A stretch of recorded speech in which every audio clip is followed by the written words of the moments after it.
할렐루야. 오늘 저희들 함께 읽으신 사도행전 28장 16절에서 28절의 말씀을 가지고 사도행전 강의 99번째 시간 은혜를 가로막는 영혼의 중병이라는 제목을 가지고 오늘 함께 은혜를 나누도록 하겠습니다. 우리는 흔히 이런 표현을 씁니다. 주님께서 우리에게 말씀을 주셨습니다. 오늘 저에게 주께서 특별한 은혜의 말씀을 허락해 주셨습니다 라고 자주 이야기를 합니다.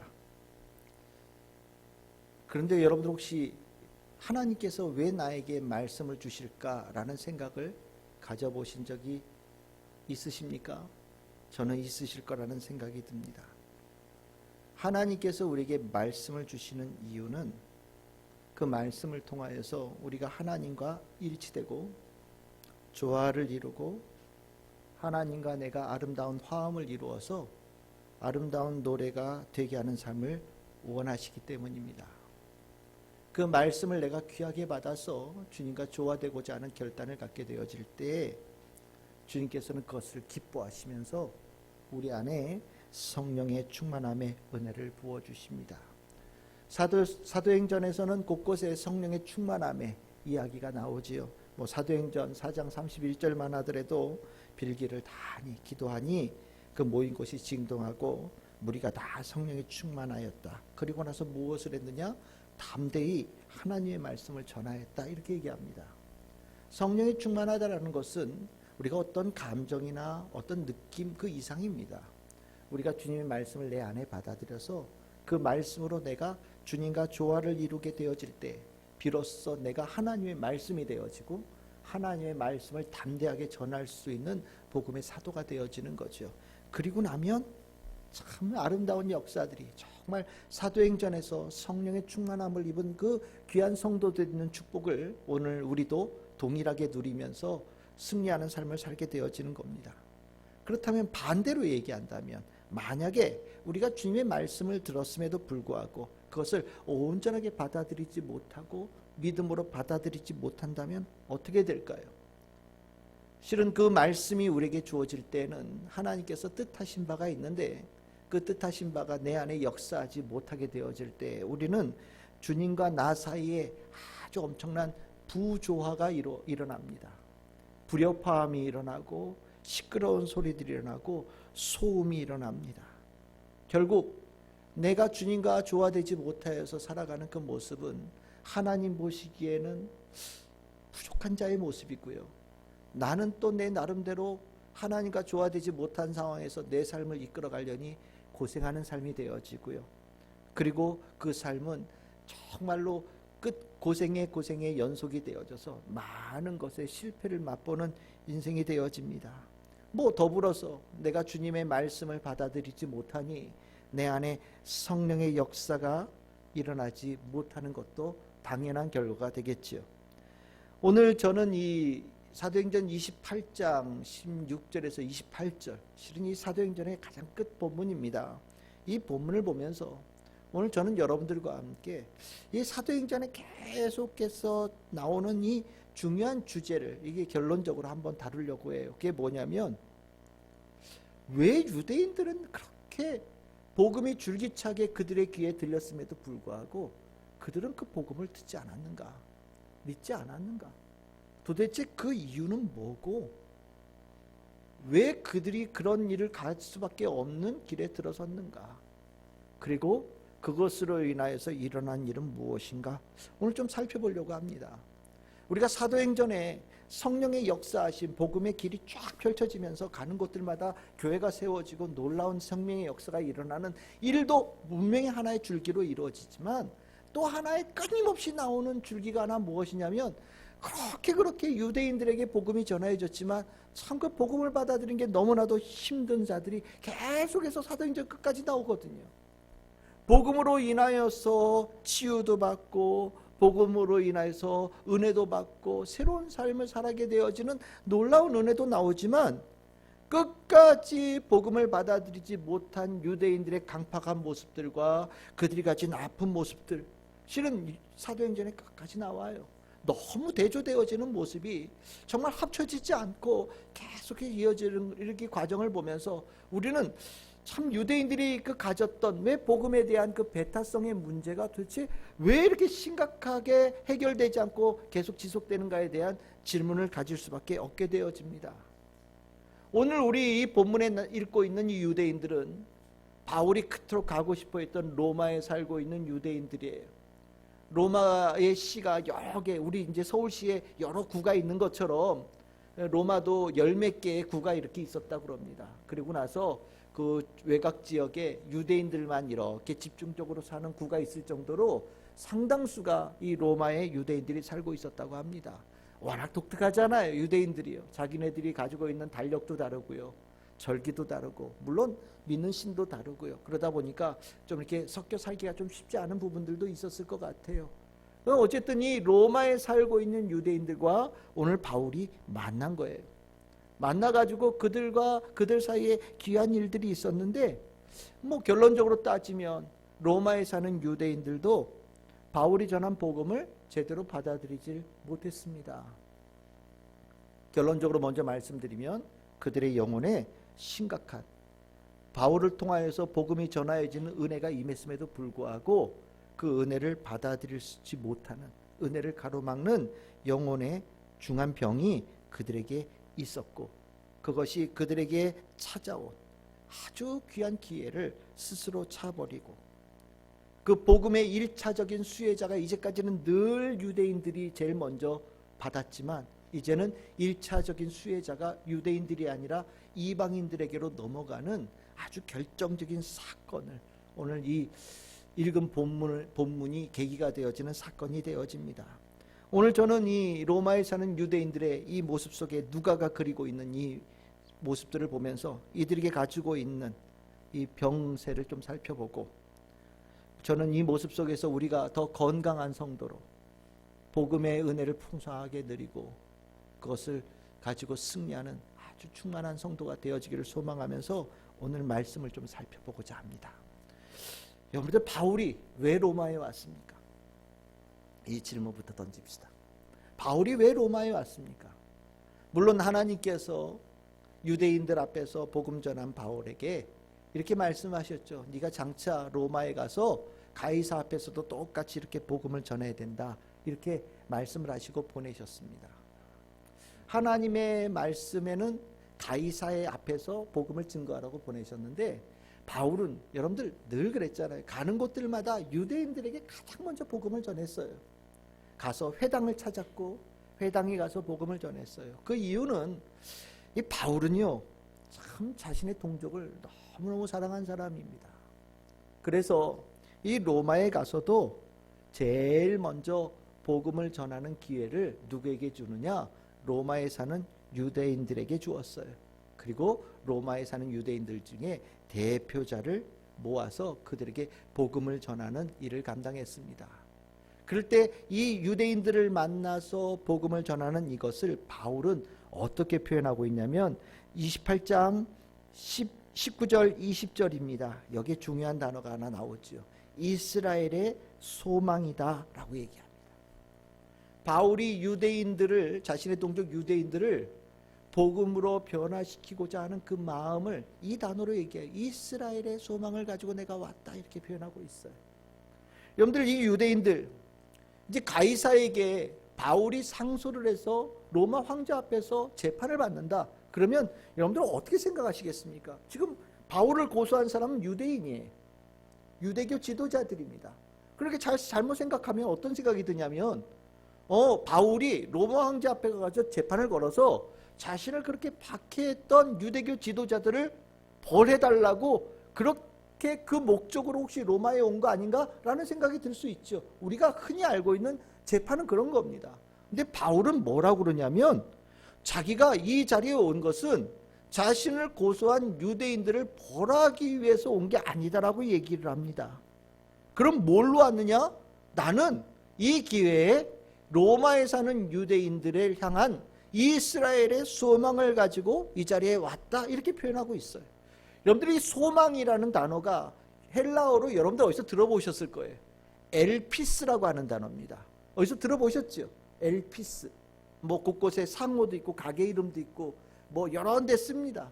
소망이라는 뜻이에요. 근데 이 소망이 무슨 소망이냐면 단순하게 뭐가 됐으면 좋겠어요 이럴 때 쓰는 단어가 아니라 미래에 유익한 것이 있기를 바라는 마음의 소망을 쓸 때 엘피스라는 단어를 써요. 특별히 영혼의 구원받음, 그래서 모든 것이 잘 되어지는 그것을 꿈꿀 때 쓰는 말이 이 엘피스라고 하는 소망이거든요. 그러니까 이 말에 무슨 얘기가 있냐? 바울이 로마에 온 이유가 뭐냐? 이스라엘이 잘 되기 위해서 왔다는 거예요. 유대 백성, 하나님의 백성이라고 얘기하는 유대 백성이 잘 되게 하고 싶은 그 하나의 마음의 열정을 가지고 나는 로마에 왔어요 라고 얘기를 하고 있어요. 이 마음은 바울이 늘 고백하는 거예요. 로마에 보낸 편지, 로마서라고 하는데 로마서 10장 1절에 이렇게 쓰고 있습니다. 형제들아, 내 마음에 원하는 바와 하나님께 구하는 바는 이스라엘을 위함이니 곧 그들로 구원을 받게 함이라 라고 표현합니다. 바울이 늘 소원이 있었다라는 거예요. 그리고 그 소원을 가지고 하나님 앞에 늘 기도한다라는 겁니다. 무엇을요? 나는 이스라엘을 위한다. 이스라엘이 정말 구원받았으면 좋겠다. 이스라엘이 정말 하나님의 백성으로 회복되었으면 좋겠다. 내가 가지고 있는 소망이 이거 하나다 라고 로마서에다 분명히 적고 있어요. 이 소망을 가지고 있는 바울의 마음이 바로 오늘 읽었던 본문 28장 20절에 나오는 이스라엘의 소망입니다. 참 바울 착한 사람 아닙니까? 바울 참 선한 사람이에요. 정말 몇십 년 동안 거의 30년을 박해받았다고 그러거든요. 유대인들에게.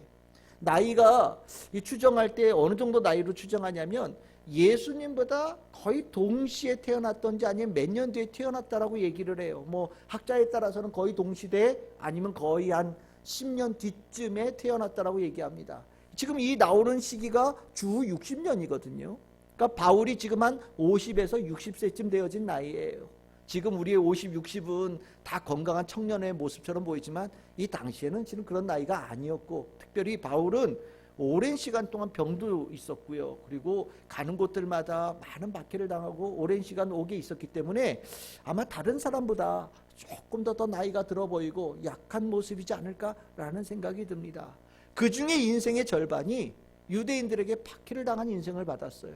그러니까 참 유대인 그러면 내 자신도 유대인이지만 참 진절머리가 날 것 같다는 생각이 들기도 하는데 바울은요 그런 마음이 전혀 없었다는 거예요. 자신의 동족 유대인 이스라엘이 잘 되어지기를 원하는 그 마음 하나를 가지고 최선을 다하는 마음을 늘 언제나 가지고 있었고 그 마음을 가지고 로마에 왔다 이렇게 표현합니다. 결국 이 마음을 이 로마에 사는 유대인들이 받았는지 그 자리를 마련했어요. 28장 23절에 보시면 날짜를 정하고 바울이 유숙하는 집에 많이 왔다 이렇게 얘기합니다. 그리고 바울이 아침부터 저녁까지 강론하였다 이렇게 표현합니다. 강론의 주제는 두 가지예요. 하나는 하나님의 나라를 증언하고 하나님은 예수에 대해서 권하였다라고 얘기를 합니다. 바울이 상당 부분 자유함을 누리고 있었던 것 같습니다. 여러분들 그냥 상상할 때 한 군인이 옆에서 이렇게 감시하는, 뭐 그냥 쉽게 얘기하면 요즘에 뭐 이렇게 교도소에서 이렇게 나오면 이렇게 그 지역에 있는 파출소에다가 가출소하면 이렇게 신고합니다. 그래서 정기적으로 하루에 한 번씩 이렇게 전화해야 되고 뭐 이런 거 있거든요. 그런 것처럼 바울이 비록 재판을 받기 위해서 왔지만 특별하게 뭐 구금을 당하거나 이런 건 아니고 상당 부분 자유롭게 있으면서 이렇게 지키고 있는, 따라다니는 한 명의 군인이 있는 그런 상태로 살았던 것 같아요. 그러니까 만나는데 아무 문제가 없었던 겁니다. 어느 날 하루 열심히 준비해서 아침부터 저녁까지, 참 표현이 재밌죠. 아침부터 저녁까지 밥 먹는 시간 빼고 아마 최선을 다하여서 바울이 가졌던 모든 것을 쏟아내는 시간을 가졌던 것 같습니다. 주제는 두 가지라고 그랬죠. 하나님의 나라 그리고 예수님. 이스라엘 백성들은 하나님의 나라를 늘 기다린 사람들이거든요. 왜냐하면 하나님의 나라가 임하면 자신들이 제일 위에 올라선다라고 생각하는 사람들이에요. 그래서 하나님의 나라가 오기를 간절히 구한 사람들이에요. 그런데 바울은 그들에게 얘기합니다. 너희들이 바라던 하나님의 나라가 예수 그리스도가 오심을 통해서 성취가 되어졌다. 그래서 예수님이, 예수 그리스도가 곧 하나님의 나라다라고 아침부터 저녁까지 설교를 한 거예요. 실은 이 바울의 주된 설교의 주제는 이것에서 벗어난 적이 한 번도 없습니다. 여러분들 에베소에서도 사도행전 19장 8절에서 9절에서도 에베소에 가서 제일 먼저 들린 데가 어디냐? 회당이에요. 석 달 동안 담대히 하나님의 나라를 전했다고 얘기를 합니다. 여기서 하나님의 나라는 곧 하나님의 나라가 예수 그리스도다라는 걸 전한 거예요. 그랬더니 어떻게 됐냐? 문제가 일어났어요. 그래서 우리가 그 유명한 두란노 서원을 세우고 거기서 날마다 강론했다고 얘기합니다. 여기서 뭘 강론했을까요? 똑같은 거예요. 하나님 나라, 예수 그리스도. 이걸 강론한 거예요. 그러니까 바울은 이제까지 3차례에 걸쳐서 전도 여행을 하는 동안 하나님의 나라와 예수 그리스도에 대한 이 주제를 늘 언제나 이야기를 했고, 그것을 성경을 막 펴가면서 모세의 율법에 나오는 메시아의 약속이 바로 예수 그리스도다. 선지자를 통해서 하나님께 주신 말씀의 그 메시아가 바로 예수 그리스도다. 하나님께서 약속하신 하나님의 나라가 예수 그리스도를 통하여서 성취된다는 것을 본문 하나하나를 놓고 열심히 가르쳤던 것 같아요. 그 가르쳤던 모든 것이 집대성되어져서 오늘 이 자신 앞에 있는 로마에 살고 있는 유대인들에게 아침부터 저녁까지 최선을 다해서 엑기스만 모아가지고 가르쳤던 것 같습니다. 참 이 기회가 쉽지 않은 기회라는 거 우리는 알고 있잖아요. 참 이 로마까지 오는 동안에 얼마나 힘들었어요. 참 고생도 있고 가로막는 수많은 방해가 있었지만 바울이 그걸 뚫고 온 거 아닙니까? 정말 마른 수건도 쥐어짜듯이 쥐어짜서 로마에 살고 있는 유대인들이 하나님의 백성으로 회복되어지기를 소망하며 만든 자리가 이 자리니 얼마나 바울이 그날 준비하면서 간절한 소망을 가지고 기도했을 것이고, 또 그날 얼마나 귀하게 말씀을 전했을 것이고, 정말 얼마나 큰 열정을 가지고 전했을지 여러분들 머릿속에 상상이 가실 거라는 생각이 들어요. 이 정도 열정이 되면 참 이 유대인들도 참 변화되어지면 참 좋겠다는 생각이 들죠. 실은 이 목사가 설교할 때 늘 이런 마음 가지고 설교해요. 오늘 참 이 기회가 귀한 기회 아닙니까? 오늘 우리가 늘 만나서 이렇게 예배 드리지만 혹시 알아요? 다음번에 예배를 못 드리게 될지, 어떤 일이 할지 아무도 모르는 겁니다.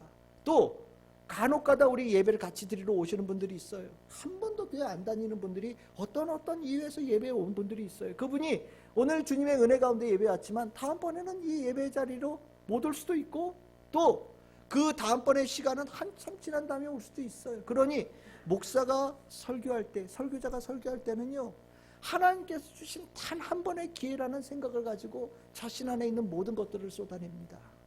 그리고 목적은 이스라엘이 되어지기를 소망하는 마음, 하나님의 백성으로 회복되어지기를 소망하는 마음, 그들이 오늘 이 하나님의 말씀을 통해서 구원받기를 소망하는 마음으로 설교를 늘 해요. 오늘 이 자리도 실은 그런 자리라고 여러분들이 이해해 주시면 좋겠고요.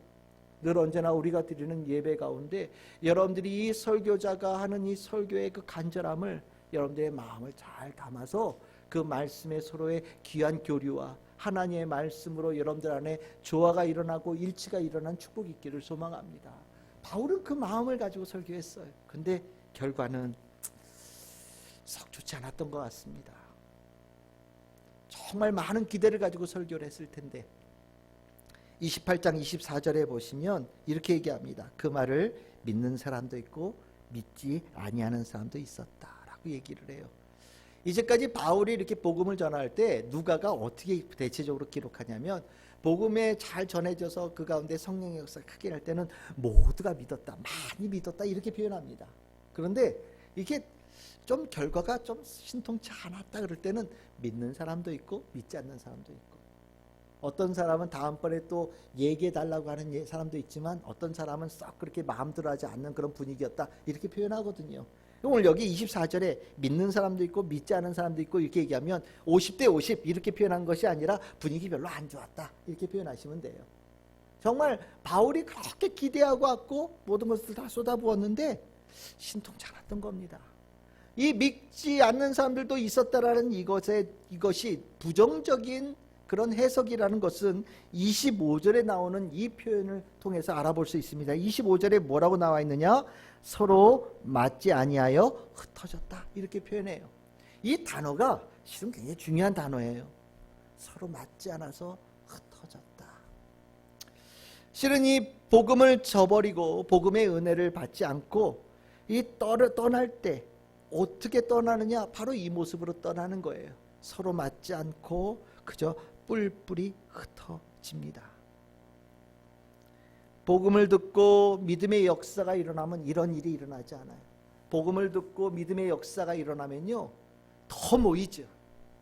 더 모이고 더 주의 말씀을 가르쳐달라고 그 자리에서 구합니다. 그리고 그 자리에는 뭔가 확신이 충만해진, 내가 그토록 바랬던 구원의 역사가 일어난 그 감격을 가지고 이 안에서 일어나는 새로운 힘을 가지고 사람들이 모여요. 그런데 말씀을 들었는데도 불구하고 그 말씀이 내 안에 들어오지 못하고 그냥 귓등으로 흘려서 지어버리고 나면 하나님과 하나 되어짐도 없고 집으로 돌아가는 그 발걸음은 그냥 이렇게 볼 때 그냥 맥없이 뿔뿔이 그냥 흩어지는, 양떼가 흩어지는 것처럼 보이는 그런 모습이 되어집니다. 오늘 바로 그 모습을 얘기하고 있는 거예요. 근데 여기서 이 서로 맞지 않다와 흩어지다라는 이 두 단어가 이 안에 그 아주 귀한 의미를 가지고 있어요. 첫 번째, 이 맞지 않다라는 단어가 어떤 단어냐면 헬라어로 쉼포노스라고 하는 단어입니다. 아라고 하는 것은 부정접두어예요. 우리가 not이라고 하는 거예요. 그러면 쉼포노스라는 단어가 중요한 거죠. 여기 뭐 조화를 이루고 일치를 이룬다라는 얘기를 하는 겁니다. 여러분들 우리 그런 얘기 참 많이 하잖아요. 참 안 맞아. 뭐 이런 얘기 참 많이 하잖아요. 그렇죠? 참 안 맞아. 이게 바로 이 서로 맞지 않다라고 표현하는 쉼포노스라는 단어 속에 나오는 의미예요. 누가 얘기하더라고요. 농담 삼아서 참 맞지 않아? 누구가 그렇게 안 맞냐? 남편과 아내가 그렇게 안 맞는다고. 예. 그 맞는 게 신기한 거라고 농담 삼아 얘기하는 분들도 계시던데, 이 참 안 맞는다라는 얘기가 무슨 소리냐? 이게 뭔가 일치가 되지 않으면 불편하잖아요. 일치가 되지 않으면 아픈 겁니다. 일치가 되어지지 않으면 그 가운데 뭔가 냉랭함 가운데서 뭔가 무너지는 소리가 나오는 거예요. 이 일치되어지지 못하는 이 모습이 바로 누가가 복음을 들었음에도 불구하고 믿지 아니하는 자들에게 보였던 모습이라는 거예요. 여기 서로 맞지 않는다라고 하는 것이 그냥 겉으로 볼 때는 겁니다. 유대인들끼리 누구는 믿는 사람이 있고 누구는 믿지 않는 사람이 있으니까 아마 가면서 오늘 바울이 강론한 거에 대해서 옳으냐 그르냐 가지고 막 얘기했겠죠. 이건 근데 겉대적인 모습이고요. 27장 28장에 특별히 누가는요, 단어 하나하나에 이중적인 의미를 집어넣고 쓴 것 같아요. 굉장히 중요한 장이다 보니까. 그래서 이 서로 맞지 않는다라는 이 단어는 사람들 사이에 안 맞는 것일 수도 있겠지만 엄밀하게 얘기하면 하나님과 그들 사이, 유대인들 사이에 뭔가 일치가 되어지지 않는 모습을 표현하는 것으로 이 단어를 쓴 것처럼 저는 보입니다. 여러분들, 이스라엘 백성들이 이제까지 문제가 뭐예요? 하나님의 말씀이 전해져도 그 말씀대로 살지 않는 겁니다. 하나님의 말씀은 이렇게 얘기하시는데 이스라엘 백성들이 이렇게 사는 거예요. 그러니까 어떻게 됩니까? 불협함이 일어나잖아요. 여러분들, 이 불협함이 일어날 때 여러분들 기준은 어디에 두어야 될까요? 늘 언제나 하나님 편에 기준을 두고 이들이 돌아서서 이렇게 와야지요. 그런데 이스라엘 백성들이 참 못됐어요. 자기 고집대로 사는 거예요. 염소처럼 꼭 가지 말라는 대로 가고 혼자 뿔뿔이 흩어지는 모습으로 가는 거예요. 그러니까 하나님께서 그 모습이 옳지 않다고 징계도 하시고 훈련도 하시고 하나님께서 그들에게 계속해서 하나님의 사람을 보내서 가르침도 주시잖아요. 참 맞지 않는 거예요. 맞지 않아서 이스라엘 백성들이 이제까지 고생을 한 거거든요. 그러면 이 맞지 않는 이스라엘 백성과 하나님 사이의 관계를 회복시키기 위해서 이 땅에 오신 분이 누구십니까? 바로 예수 그리스도이시잖아요. 예수 그리스도가 오셔서 하나님께서 원하시는 것이 무엇인지를 분명하게 보이시려고 오신 거예요. 하나님의 뜻이 무엇인지, 하나님의 목적이 무엇인지 분명하게 보여주기 위해서 그가 육신을 입고 이 땅에 오신 거 아니십니까? 그런데도 이스라엘 백성은요, 그 예수 그리스도의 안에 있는 하나님을 보지 못하고 계속 딴 길로 가는 거 아니에요. 그래서 바울이 오늘 예수 그리스도를 통하여서 복음을 전하면서 그 간절한 마음을 가지고 이 이스라엘 백성들, 유다 백성이 하나님에게로 다시 돌아오기를 바라면서 했는데 결론적으로 뭐냐? 안 맞았다라고 얘기를 해요. 여러분들이 쉼포노스라고 했는데 그 쉼포노스라는 단어, 여러분들 어디서 들어본 단어 같지 않습니까? 교향악단 얘기할 때 심포니아 뭐 이런 얘기하지요. 조화를 이루고 음이 서로 맞아가면서 박자가 맞고 화음이 맞으면 어떻게 돼요? 노래가 되는 거예요. 이 교향악단에 많은 악기가 있잖아요. 많은 악기가 악보가 참 복잡하고 어디는 무슨 악기 부르고 어디는 무슨 악기 부르지만 지휘자의 손에 따라서 서로 막 소리가 어울려가면서 참 기가 막힌 소리가 나오잖아요. 그 교향악단 가서 이렇게 음악을 듣고 있으면 참 귀가 호강한다, 마음이 호강한다 이런 생각이 드는데, 하나님과 우리 사이에 실은 하나님의 노래와 우리의 노래가 이렇게 합쳐지면 정말 우리의 인생이 호강하거든요. 그걸 바라고 온 거예요. 근데 오늘 말씀을 나누었는데 이 조화가 이루어지지 않았어요. 조화가 이루어지지 않니 노래가 각자 돌아가고요. 화음도 안 맞고요. 그러니까 듣는 사람은 기분 나쁘고요. 본인들도 기분 나쁘고 괴로운 거죠. 여러분들, 우리가 여기서 분명히 깨달아야 됩니다.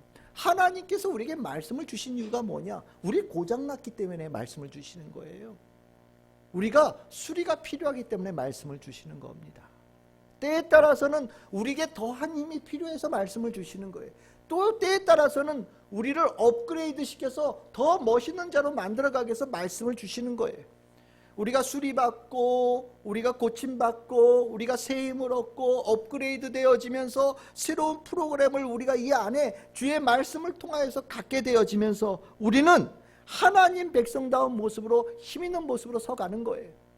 우리는 그 가운데 하나님 말씀으로 조화를 이루고 일치를 이루어가는 그 아름다운 화음의 노래가 되어지는 삶을 꿈꾸면서 이 자리에 있는 거예요. 만약에 우리가 오늘 하나님의 말씀을 내가 듣고 하나님의 말씀과 조화가 되어지거나 일치가 되어지는 것에 대해서 내 안에 걸림돌이 있어서 이루어지지 않았다면 실은 이것은 참 불행한 모습이라는 것을 여러분들 기억하셔야 됩니다. 유대인들이 가졌던, 우리가 사도행전을 보면서 그 계속해서 문제가 계속 이어진 유대인들의 모습이 바로 이 모습이었다는 것을 우리는 꼭 아셔야 돼요. 그럼 두 번째, 서로 맞지 않아 해서 흩어졌다. 이 흩어졌다라는 단어에도 참 의미가 있습니다. 25절에 보시면 나와있죠. 흩어질 때. 흩어지다라는 것은 아폴리오라고 하는 단어인데 쓰임이 굉장히 넓은 단어예요. 특별한 단어가 아닙니다. 그런데 여러분들 이렇게 흩어지고 헤어질 때의 모습이 좋은 모습도 있고 나쁜 모습도 있잖아요. 좋은 모습은 어떻습니까? 이 단어가 쓰일 때 좋은 모습은 어떠냐면 행복하게 돌아가는 거예요. 만남이 있으면 헤어질 때가 있잖아요. 오늘 모였다가 우리 이렇게 헤어질 때 있어요. 그럴 때 좋은 만남은 갈 때 기분이 참 좋아요. 그리고 마음속에 여운이 남지요. 사랑받고 기쁨 나누고 행복했던 여운이 남아요.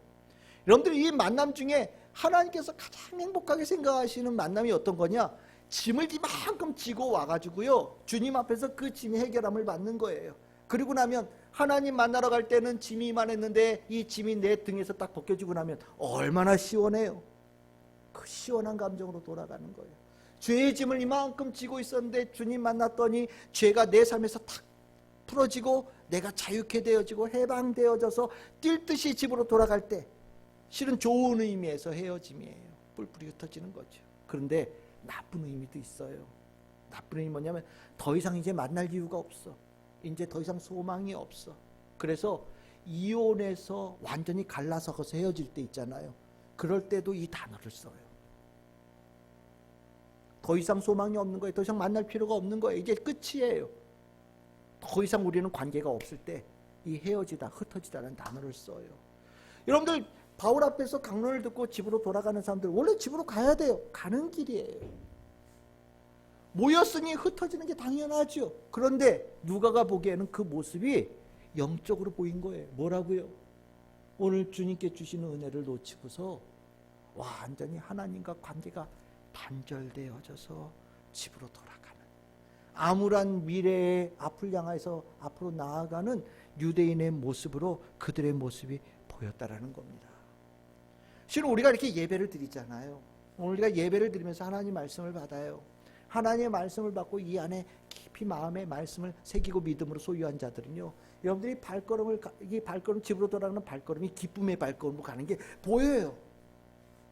말씀이 들어가 있는 성도들은요, 그 발걸음과 얼굴의 표정 속에 이 안에 하나님께서 나와 동행하신다는 임마누엘의 하나님의 은혜를 가지고 돌아갑니다. 그런데 오늘 예배 드리면서 오늘 무슨 소리 했는지도 모르겠고, 때에 따라서는 마음에 듣지 않는 소리고, 막 오늘은 정말 난 별로인 것 같아, 오늘 말씀은 내 생각과 달라 라고 생각되어지는 생각으로 오늘 예배를 드리고 집으로 돌아갈 때는요, 그 얼굴에 낯빛도 어둡고요, 그 발걸음도 힘이 없어요. 실은 우리가 그럴 수도 있다라고 생각되어질지 모르지만 그렇지 않습니다. 우리는 주님 앞에 나올 때 주의 말씀에 마음을 열고 받아들이겠다는 결단으로 온 사람들이에요. 우리에게 그렇게 왔을 때 주님께서 우리를 불러주어 이 자리에 모이게 하신 거거든요. 우리는 그러면 주님의 말씀을 받아서 주님의 말씀으로 업그레이드 되어져서 이 자리를 나가야 되는 거예요. 만약에 그것이 되어지지 않는다면 오늘 이 자리는요, 아무 의미가 없는 자리가 되어질 수 있어요. 저는 우리 참 즐거운 게 모든 성도들이 오늘 예배를 통해서 짐도 내려지고 마음도 홀가분해지고 주님께 주신 평안함을 가지고 집으로 돌아가는 성도들이 다 되기를 원해요. 늘 언제나 예배를 드릴 때마다 여러분들의 발걸음이 그 능력의 발걸음이 되어지기를 원합니다. 우리 교회 성도들, 멀리서 오는 성도들 많이 있잖아요. 오는 길에 2시간, 막 1시간 넘게 막 이렇게 교회에 옵니다. 실은 그 오는 발걸음과 집으로 돌아가는 발걸음, 저는 알아요. 그 가는 길이 참 멀죠. 힘들어요. 올 때도 정말 큰 결심 가지고 와야 되고요. 또 집으로 돌아갈 때도 큰 결심 가지고 집으로 돌아가야 돼요. 하지만 오늘 이 자리에서 주님께 주신 이 말씀을 내 안에 믿음으로 받아들이는 그 은혜를 가지고 올 때 그 발걸음 기쁘고요, 집으로 돌아갈 때는 더 기쁜 발걸음으로 집으로 돌아가는 은혜가 있는 거예요. 그것이 참된 예배의 역사, 말씀의 역사가 있는 예배 자리에 있는, 그 자리에 있는 성도들에게 임한 축복이거든요. 저는 우리 참 즐거운 교회가 그런 예배 드리는 모든 성도들이 다 되어지기를 원합니다. 어쨌든 이 바울이 강론했어요. 그런데 믿는 자, 믿지 않는 자가 있어요. 누가는 그걸 보면서 안 맞았어. 오늘 하나님과 저들은 하나도 맞지 않았어. 그리고 오늘 이 자리는 이제 더 이상 기회가 없는, 완전히 헤어지는 자리 같아 라고 누가는 보았습니다. 누가가 그렇게 생각할 때 바울은 왜 이런 문제가 나타나는지를 이 문장 하나로 완전하게 요약을 해줘요. 그게 무엇이냐? 28장 25절에서 27절. 25절 이렇게 얘기하죠. 바울이 한말로 이르되, 한마디로 딱 정리했다는 겁니다. 뭐라고요? 이사야의 말씀이, 하나님께서 이사야를 통해서 하신 하나님의 말씀이 맞았어 라고 얘기하는 거예요. 오늘 이 모습을 보니까 하나님께서 이사야를 통해서 하신 말씀이 100% 맞았어 라고 얘기하고 있는 거예요. 그러면 이사야를 통해서 하나님께서 뭐라고 말씀하셨느냐? 너희가 듣기는 들어도 도무지 깨닫지 못하며 보기는 보아도 도무지 알지 못하는도다. 이 백성들의 마음이 우둔하여져서 그 귀로는 둔하게 듣고 그 눈은 감았으니 이는 눈으로 보고 귀로 듣고 마음으로 깨달아 돌아오면 내가 고쳐줄까 함이라, 이렇게 말씀을 하셨다라는 겁니다. 이 말씀은요, 이사야서 6장 9절에서 10절에 나와 있는 말씀이에요. 여기 아주 참 무서운 말씀입니다. 하나님께서 하나님과 맞지 않고 뿔뿔이 흩어지는 자들을 보시면서 이렇게 생각하신다라는 거예요. 이게 하나님의 생각이에요. 깨달음에 이르지 못하는 들음, 알매 이르지 못하는 봄, 이 모든 것들은 마음이 둔하고 귀가 막히고 눈이 감겼기 때문에 일어나는 현상이다 라고 얘기하신다는 겁니다. 이거 간단한 문제가 아니에요. 이게 바로 영혼의 중병이에요. 주님께서 우리에게 주시는 은혜를 가로막는 영혼의 큰 병이 들어있다는 증거입니다. 여러분들 다시 한번 갑시다. 여러분들 하나님과 맞지 않을 수 있다는 생각을 혹시 가지고 계십니까? 하나님께 주신 이 말씀, 나는 못 받아들이겠어 라고 생각하시는 분들이 혹시 계십니까? 내가 믿기는 믿지만 예수님처럼 살아가는 건 나 원하지 않아. 난 예수님과 다 맞을 수는 없다고 생각을 해. 나는 혹시 그런 생각을 가진 분들이 계십니까? 또 예배를 드리고서 그냥 아무 은혜 없이 집으로 돌아갈 수도 있지 않을까? 그럴 수 있는 거 아니야? 어떻게 예배를 드릴 때마다 집중해서 예배 드리고 은혜 받고 감동받고 결단하고 돌아가겠어? 그냥 대부분 보니까 그냥 왔다가 그냥 앉아있다가 시간 보내고 집에 가던데 그럴 수 있는 거 아니야? 라고 생각을 하신다면 여러분들 큰 오산이라는 것을 꼭 기억하셔야 됩니다. 그거 병든 거예요. 우리가 믿음 생활하면서 예수 닮지 않는다는 거 있을 수 없는 얘기예요. 우리가 주님 앞에 나와서 주님의 은혜로 우리가 덧입혀지지 않고 돌아간다는 거 있을 수 없는 얘기입니다. 그거는 마음 딴 데 두고 생각 딴 데 두고 껍데기만 와 있는 거예요. 진정성이 없는 예배죠. 그건 진짜 하나님 백성이 되지 않는 거예요. 사람들은 모르죠. 그 사람이 껍데기만 와 있는지 쏘갈매기까지 다 와 있는지 사람은 못 알아보지만 하나님은 정확하게 보신다라는 거예요. 그 마음속에 있는 그 근원적인 문제를 정확하게 보신다라는 겁니다. 뭐라고 얘기하냐면 자기가 의지를 가지고 하나님과 안 맞기 위해서 하나님과 맞지 않으려고 눈을 감았다라는 거예요. 하나님과 맞지 않으려고 귀를 막았다라는 겁니다. 하나님과 맞지 않으려고 마음을 스스로 강팍하겠다라는 거예요. 무슨 소리예요? 눈, 귀, 마음이 다 의지를 가지고 스스로 한 선택이라는 겁니다. 그래서 복음이 들려도 복음에 대해서 귀를 닫고 복음대에 맞지 않는 자의 모습으로 집으로 그냥 뿔뿔이 흩어지는 자가 되어진다라는 거예요. 여러분들 이렇게 스스로 마음을 거둬둔 자에게 하나님께서 얼마나 두드리셨어요. 예수님께서 말씀하시죠. 내가 너희들 문 앞에서 두드린다. 날마다 두드린다. 제발 문을 열거라 두드린다라고 말씀하시는데 마음이 완악한 사람들은요 예수님의 그 두드리기는 소리를 일부러 안 들어요. 예수님께서 내 눈앞에 저 창문 바깥에 왔다 갔다 하시는데 일부러 안 봐요. 주님께서 내 이름을 열심히 부르시는데 일부러 안 들어요. 하나님께서 나를 사랑한다라고 바깥에서 계속 뭐 이러시면서 사인을 보내시는데 내가 스스로 마음을 완악해져서 그 주님의 사랑을 받아들이지 않아요. 그것이 바로 하나님과 맞지 않고 뿔뿔이 흩어지는 모습입니다. 하나님은 그럼에도 불구하고 두들겼지만 오늘 이 모습에서 하나님께서 더 이상 기회를 주지 않겠다라고 결단하는 바울이 막 쥐어짜가지고 마지막 한 번의 기회를 하게 받았는데 그 기회마저도 로마에 사는 유대인들이 뻥 걷어참을 통하여서 이제 우선순위가 뒤바뀌었구나. 하나의 중요한 장이 넘어가 버리는구나 라는 것을 깨달았다라는 거예요.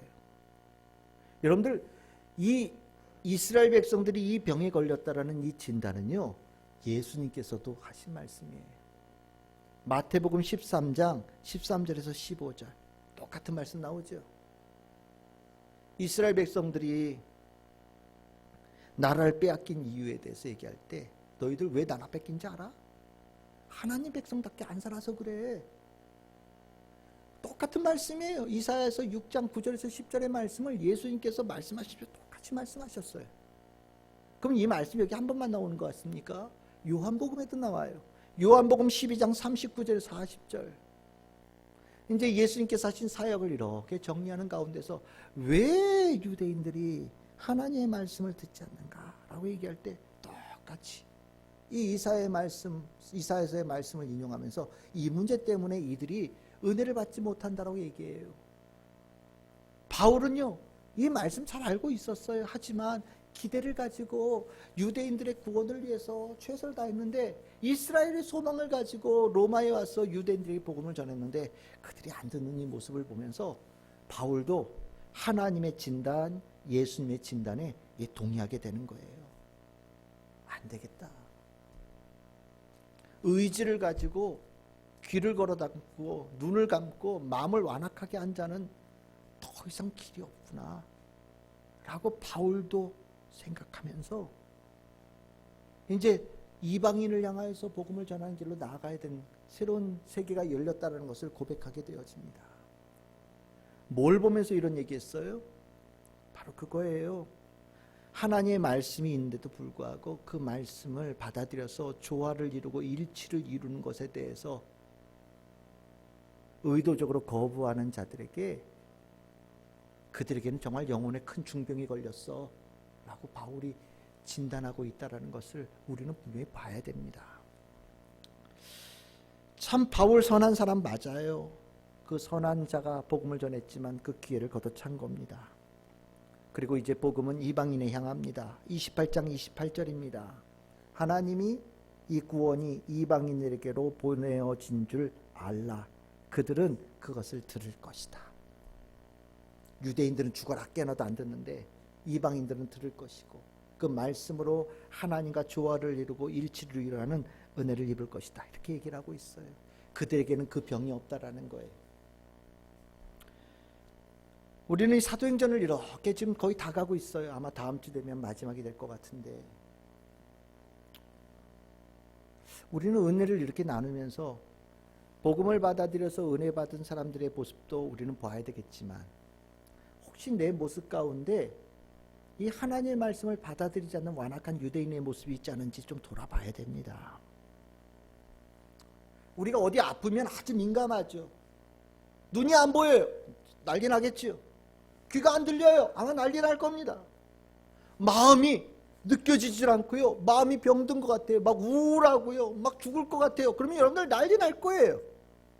그런데 영혼의 중병이 들었는데 우리는 그걸 쉽게 여겨요. 정작 하나님의 말씀에 눈 감고 하나님 말씀에 귀 닫고 하나님 말씀에 마음이 완악한 그런 거에 대해서는 뭐 이거는 대수롭지 않은 증세인데 라고 생각하는 분들이 계셔요. 그렇지 않아요. 눈 아프면요 눈을 두 개를 해서 한쪽 눈으로 보고 살 수 있어요. 귀 안 들려도 살 수 있어요. 하지만 영혼의 병이 들면요 모든 생명이 끝나는 거예요. 영혼의 중병은 가볍게 볼 문제가 아닙니다. 오늘 유대인들을 통해서 보지 않습니까?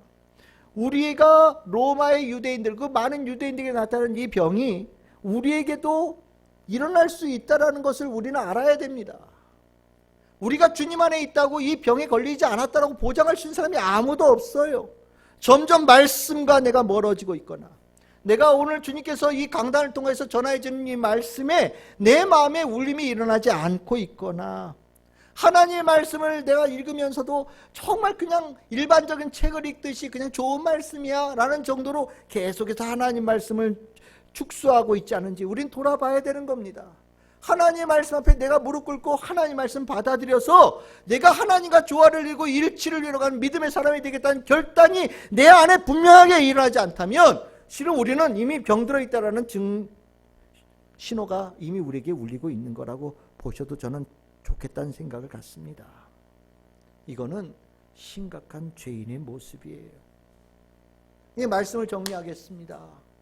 하나님은요 우리를 사랑하셔요. 정말 많이 사랑하세요. 그래서 우리들의 삶을 그냥 홀로 두지 않으셔요. 우리에게 끊임없이 은혜를 베풀어 주시고요. 우리에게 끊임없이 말씀해 주세요. 그리고 그 말씀을 통하여서 우리가 이 세상을 살아가면서 죄에 무너지고 악에 무너지지 않도록 우리를 붙들어 세우셔요. 그리고 우리가 더 어둠 속에 빛나는 자로 일어나게 만들어 주시기를 원하십니다. 나 혼자서는 아름다운 노래를 부를 수 없는 우리들의 인생에 주님께서 내 안에 주님의 말씀의 은혜를 주셔서 아름다운 화음이 일어나고 아름다운 멜로디가 나타나는 아름다운 노래가 되어지는 인생으로 우리를 만들어 가기를 원하셔요. 하나님께서 우리를 얼마나 사랑하시는지 몰라요. 오늘 이 자리에 여러분들에게 불러주신 것 주님께서 여러분들 사랑하셔서 불러주신 겁니다. 오늘 이 말씀을 통하여서 여러분들에게 필요한 말씀을 여러분들에게 먹여주시기 위해서 이 자리에 불러주신 겁니다. 얼마나 귀한 자리인지 몰라요. 그냥 주어지는 기회가 아니에요. 늘 언제나 우리가 늘 믿음의 모습으로 교회에 오는 것이 습관화가 되어져 있어서 이 자리가 얼마나 귀한지 우리는 잘 모를 때도 있지만 실은 믿음 안에 있는 사람은요 말씀을 들을 그 자리가 더 귀하게 더 소중하게 느껴지는 법입니다. 우리는 그런 모습으로 이 자리에 있어요. 저는 여러분들이 오늘 이 자리에 찾아오신 주님, 여러분들을 찾아오신 주님을 여러분들이 받아들일 수 있기를 소망합니다. 오늘 말씀으로 우리를 두들기고 계시잖아요. 저 기다렸어요 라고 하면서 주님의 말씀에 마음을 활짝 열고 주님의 말씀을 여러분들의 삶에 깊이 모셔드려서 이 안에서 주님께서 주시는 그 평안함을 풍성하게 누릴 수 있기를 소망합니다. 마음을 열어서 주님의 말씀을 받은 이 예배 자리는요 하늘의 평안을 누리는 자리고요 이 예배를 드리고 집으로 돌아가는 성도들에게는 영혼의 양식이 풍성한 아름답고 부유한 자로 돌아가게 되어진 축복을 갖게 되어지는 거예요. 누군가는 주님을 내 삶에 모셔드리는 걸 주저하는 분들이 계실지 모릅니다. 두려워할지 몰라요. 하지만 걱정하지 마세요. 주님은 여러분들을 사랑하셔서 들어오려고 하시는 거예요. 정말 사랑하셔서 들어오려고 하시는 것이니 여러분들 마음을 열고 주님의 말씀을 모셔드려서 주의 말씀이 하나 되어지는 성도가 되어지기를 바랍니다. 우리 성도라면 누구나 사도행전에 성령 충만한 성도의 삶을 원합니다. 그 길은 하나님 나라 되신 예수 그리스도의 복음을 믿음으로 소유하는 것 가운데 일어난다는 것을 꼭 기억하시길 바라고, 오늘 그 기회를 언제나 소중히 여기고 하나님 나라의 복음으로 연합되어지고 조화와 일치를 이루어가는 우리 참 즐거운 교회 모든 성도들 다 되시기를 주님의 이름으로 축원합니다.